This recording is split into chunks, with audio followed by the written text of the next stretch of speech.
Ever wondered if the Northern Lights have a group chat where they decide, hey, let's really show off this weekend? Well, I'm sorry to burst your bubble, but the reality is a little less social and a lot more scientific.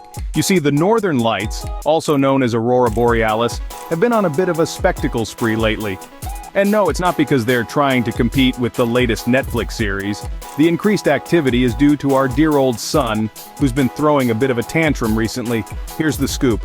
The sun, like any good reality TV star, has a cycle.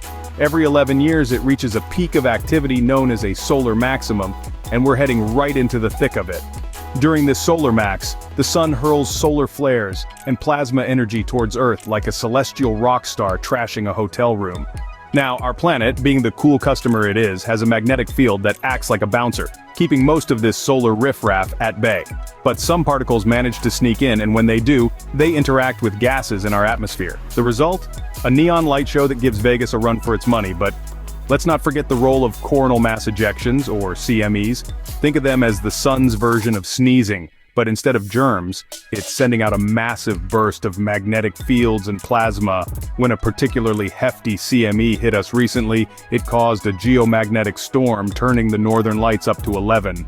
So, in a nutshell, the Northern Lights are throwing a rave party because the sun sneezed.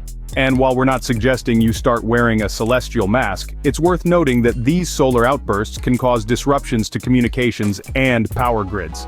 So if your Netflix starts buffering during the peak of the latest cliffhanger, you know who to blame. So there you have it. The Northern Lights are not part of a secret celestial society, the sun is a drama queen, and we're all living in a cosmic reality show. Now if you'll excuse me, I'm off to check if the Southern Lights are planning a comeback tour.